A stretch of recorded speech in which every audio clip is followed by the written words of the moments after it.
Hello and welcome, I'm Lee, the music reviewer, Stuart Little, still a little bitch, and today we're going to be doing our monthly roundup, talking about, if I'm remembering correctly, 15 albums. So without further ado, let's just jump right into it. Yves, Tumor, Safe in the Hands of Love.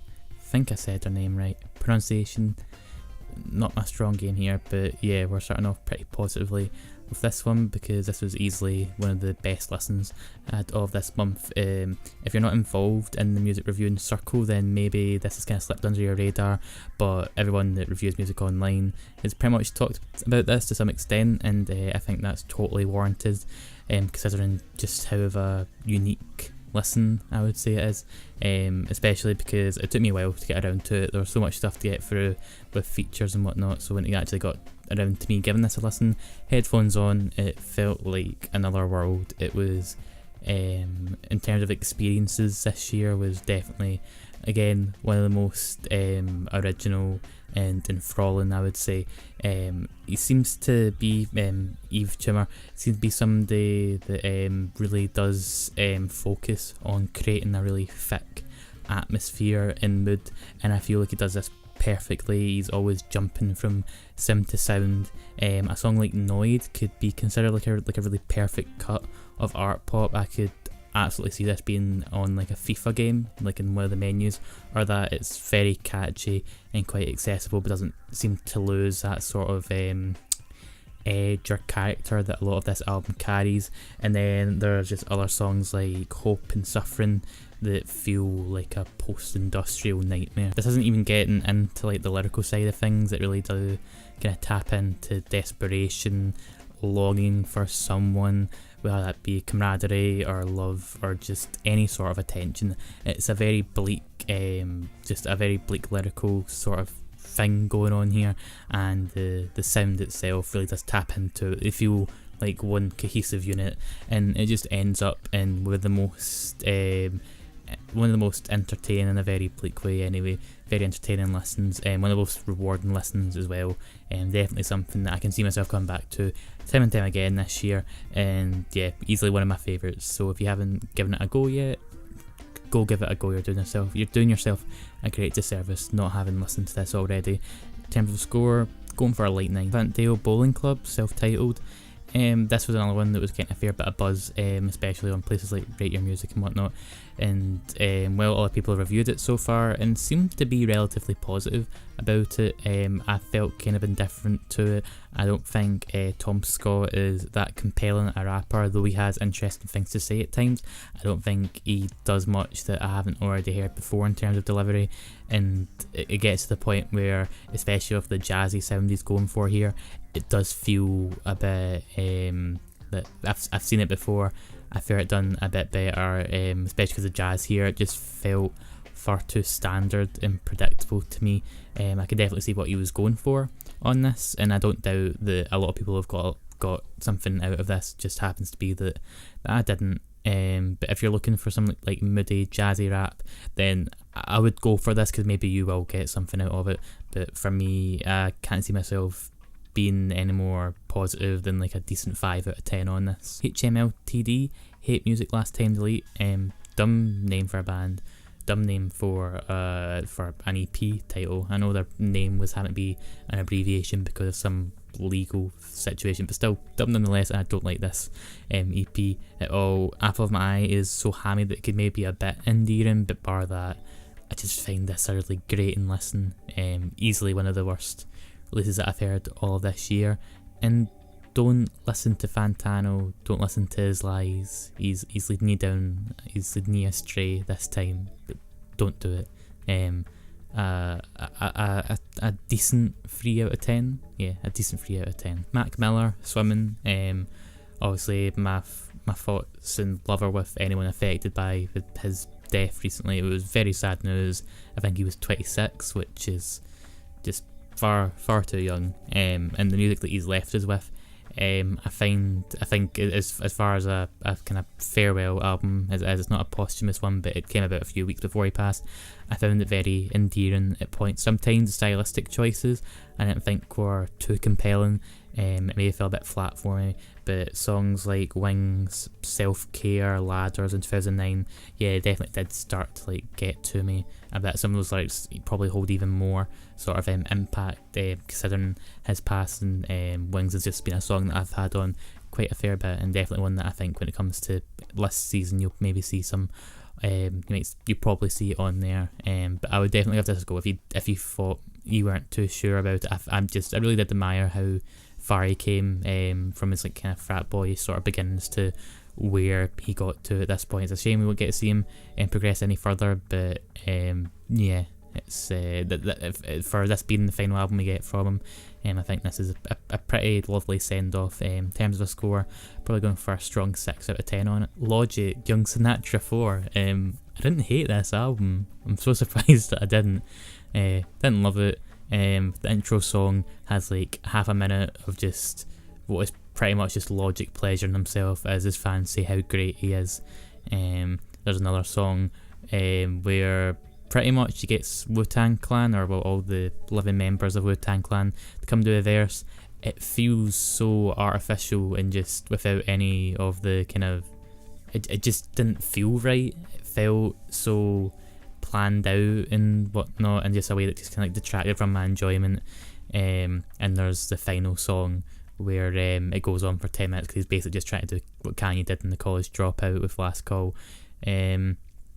And yeah, there's some decent songs with some decent beats, and I think that sometimes his lines are so corny that they're actually quite funny, and I think that might have been his intention on here. But bar that, not an album I'll be in any rush to listen to. Like 4 out of 10. Noname, Room 25. A whole lot to say about this album. Noname, with this release as well as Telephone back in 2016, has really solidified herself as one of the brightest, most entertaining names in hip hop at the moment, and I mean that just like in the whole. When you compare her to the greats that are still kicking about in that, I don't think there's any doubt in my mind that she's a very capable person. Telephone I had a really good time with, but Room 25 just exceeded those expectations. How she basically kind of uses this sort of framework of her travelling about at the age of 25, basically just kind of like reflecting on herself, how more confident she is. I can almost feel it a lot more now. I feel there's progression being made, especially I think the sound this time round just feels so much more accomplished, and that I think she was taking it all more into account when it's meant to be a lot more kind of like upbeat and joyful and just really twinkly and that, she does it, and when it has to be moody and a bit more sort of melancholic, she does it, and it never feels like digital at all, where it's just kind of like this mood, that mood, this mood. There's a definite kind of like organic flow to it all.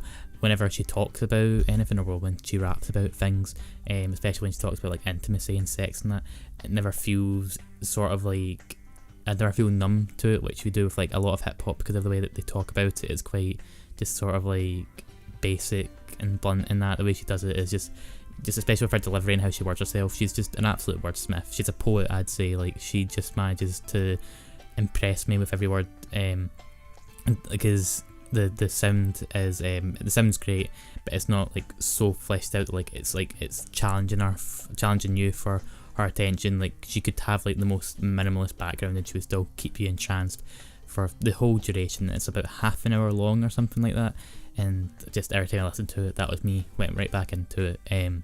Probably the best hip hop record of the year. I wish I could go on more about it, but I feel like I'll just be taking time away from everything else if I was to keep going on about it. But Noname just hit it out of the park with just how introspective, but also how relatable it can be to like a wider audience. I think that was just a very smart, intelligent, mature thing to do without losing any sort of like charm, or just when she needs to be funny, she can be funny. But a lot of time I was just super absorbed by it. Easily a solid to a strong 9 out of 10 for me. Christine and the Queens, Chris. Yeah, some of the best pop music you'll hear of this year, especially with the single Girlfriend. Every time it comes on, I just want to dance along to it, and I'm not a good dancer, so probably a bad thing if you're in the general vicinity of me, but if you listen to a song you'll be just the same. It just really does sort of like tap in to like a sort of like nice synth poppy, just that dance tune. It's just great. I feel Chris's delivery through this whole thing is always has a sort of flair, because as far as I know she's French. I think that's good. There's like one side of this album that's in French, the other side in English, and sometimes it feels like the English side of it starts kind of like really like intertwine it to the point where like the flair just gives it a huge boost. I haven't listened to the French side of it, and I'm sure that it's probably mainly the same, just like I doubt she probably comes in with the English sort of like flair of it, or maybe she does. I'll need to actually give that a go, but from the side that I obviously should have listened to was a really good time, even if it sometimes just sort of drops the ball, and I think that happens kind of near the end, and sort of in the middle with the song Grey Soda. That was one that I just don't remember much about, and just kind of found myself sort of like dipping off a little bit. But yeah, a lot of really strong songs on here. Probably feeling a strong 7 on it. Trippie Red, Life's a Trip, another disappointing hip hop album from an artist that gets hyped beyond belief by a huge portion of Twitter. I'm so surprised. The chances, they were so unlikely. Like 4 out of 10. Joey Purp, QUARTERTHING. This was one that I saw a lot of people be really negative on, because it was copycatting and that, and there definitely are some points where I'm kind of like, I can see where you're coming from. It can feel like you're sort of like your mind's dipping off and you want to go like, oh, maybe I should listen to like that person he's trying to like rip off. But I feel like he's quite entertaining at points, especially if the song Look at My Wrist, it comes on and I'm vibing into it. I don't think it's particularly good, and I don't think it's particularly bad. I think that yeah, you can definitely do a lot better, but as it goes, it was continuously fine for me with like a moment of goodness. So I feel something like a solid 5 out of 10 is pretty accurate in terms of a score that captures how I felt. Drenge, Autonomy. This is a really sad listen, because I do like Drenge's debut album. Their sophomore record exists. And this EP was just mundane, quite lifeless. At points it felt like the lead singer was trying to like put on like a Robert Smith impression. It just comes off as super I don't even know what the right word is. It just feels embarrassing to me, because it just doesn't really seem to match much of what they're doing. It just felt like a very like directionless EP that didn't really know its own identity, and so I'm coming to like a decent 4 on it. Suffer Wallow, self-titled. These guys are a hardcore sludge metal outfit from Glasgow, and I would recommend them anyway, just because they've not got much of a fan base at the moment. I feel like there's a fair few people that watch this channel that would be interested in them. This album is a concept one about sleep paralysis. Lyrically, I do think they could have done a bit better. There are some like visceral moments where I feel like they are starting to tap into it a bit more, but at the same time it feels like maybe there could have been something a bit more to like make that despair kind of get heightened. But the mood that's created by the performances and instrumentals is phenomenal. I found myself getting really sort of immersed in it, even if, like I say, the lyrics could have been better, could have like really sort of like amped up that sort of like really haunting feeling. I think by the time the album comes to a close, you feel like it was quite expertly paced, which is quite impressive for a debut album. I do think they can do better, but just the promise that is shown and the potential shown on here has me very excited to see what they do next. Young Thug, Slime Language. I don't think Young Thug knows that people listen to his music for him and not a bunch of other people that are on his label that really don't make a good impression on you. They just feel so... they're just there. It's like dressing, but like the dressing tastes of nothing. And Young Thug himself just isn't really on that good a form. There's hardly any like moments of where this where you know like how Young Thug's vocals are quite eccentric and they like do catchy. Never happens on here. A really disappointing non-entity of a collaborative mixtape album. Go for a decent 4. Ken Mode, loved. I just felt completely underwhelmed by this album. It's pretty much the opposite of how I felt about that Suffer Wallow album that I just talked about 2 entries ago. because the performances on here just don't do much for me. They're just kind of like, they're good. Like, I'm not gonna say like they're bad performances, but like they seem to just build up to nothing. And I just didn't really find myself getting much out of this record. So I can see, I know a lot of people love it, fair enough, but it's just not for me. A decent 5 out of 10. So yeah, I've never been the biggest fan of 21 Pilots, and I guess I'm still a close-minded cuck for thinking that Trench isn't all that good.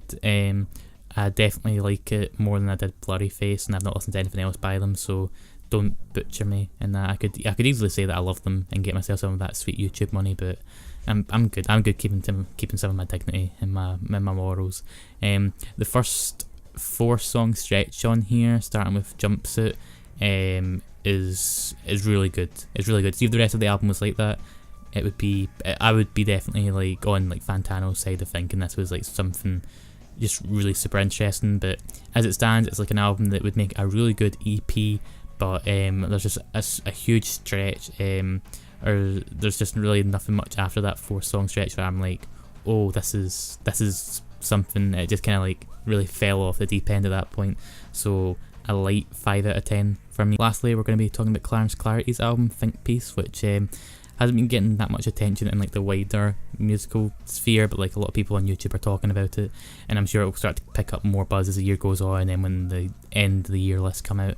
I had fun with it in short bursts. Songs like We Change had like Sophie characteristics, and I think like the Warbling Simpson vocals were quite playful, and there's just like this sort of like it sounds like a carnival breakdown, like I imagine hearing it like at a circus or something like that. I quite like that. And then there's the song Fold'em, which is just it feels daft but so fun, and that's the point where like I really liked it.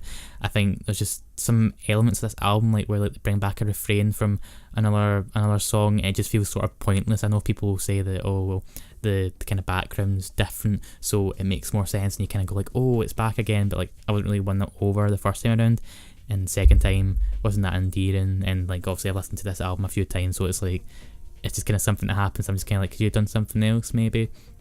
And just some other songs I just kind of thought were just kind of redundant, or just weren't doing much for me, and sometimes that's all I can really say, because just I wasn't feeling all that compelled by some of the instrumentals. But when Clarence seems to be aiming for just like daft fun, like on the 2 songs that I just mentioned there, and on some other ones as well, but those are like the 2 big ones I'm gonna probably come back to. It's more of kind of an album where like I'll come back for a few songs as opposed to listen to like a front to back listening experience. So for that reason, I'm gonna go for a light 7 out of 10 on it. And yeah, guys, that's the end of this roundup. Best album or release of this month, I would say it would be Noname's Room 25, and the worst thing that I've heard this month, at least in terms of this roundup anyway, would be that HMLTD EP. Don't listen to it, but I did a bunch of other album reviews this past month. I will link to a playlist at the end of this video. It's at the end screen, and you can give a wee watch there and catch up if you haven't already. And I'll talk to you guys very soon. As always, stay safe and stay hydrated.